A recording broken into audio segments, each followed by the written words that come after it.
Sacile in manette 3 presunti mafiosi. Messaggero del Veneto, 1 marzo 2013. I carabinieri hanno bloccato 3 calabresi, se non paghi ti bruciamo la casa. Il blitz tra il Friuli e il Veneto. Gli inquirenti mantengono un rigoroso riservo sull'indagine nata alcuni mesi fa. A partire erano stati i carabinieri della compagnia di Sacile, al comando del capitano Pierluigi Grosseto. L'arma sospettava un presunto giro di estorsioni messe in atto da uomini calabresi ai danni di imprenditori locali. A coordinare l'inchiesta era stato il pubblico ministero della direzione distrettuale antimafia di Trieste, Giorgio Milillo.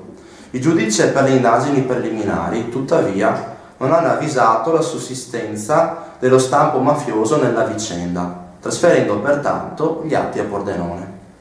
Gli arresti sono scattati il 22 febbraio e pare siano avvenuti in flagranza di reato. Si tratta di 3 persone di origine calabrese, 2 residenti ancora nel sud Italia e il capobanda invece nel Trevigiano. La procura di Pordenone contesta l'ipotesi di reato di associazione per delinquere finalizzata all'estorsione ai danni delle imprese. Gli arresti sono avvenuti tra le province di Pordenone, Venezia e Treviso. Nel mirino dei malviventi erano finiti alcuni imprenditori, alcuni peraltro molto noti, residenti nel Sacilese. Erano stati contattati dai malviventi, i quali intimavano il pagamento di una sorta di pizzo. Cifre molto rilevanti, pena la minaccia, anche quella di vedersi bruciare la casa di famiglia o quella dell'impresa.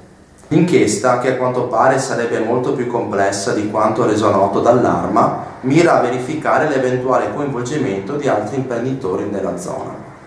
A seguito degli arresti, il GIP di Trieste ha disposto la custodia cautelare dei 3 per 20 giorni, così come prevede la normativa. Non ha ravvisato tuttavia l'associazione per delinquere di stampo mafioso e quindi ha passato il fascicolo a Pordenone. I 3 avrebbero detto di agire per conto della mafia, ma non vi sarebbero indizi di colpevolezza che lo possano testimoniare. La procura della destra a Tagliamento pare intenzionata a rinnovare la richiesta di custodia in carcere.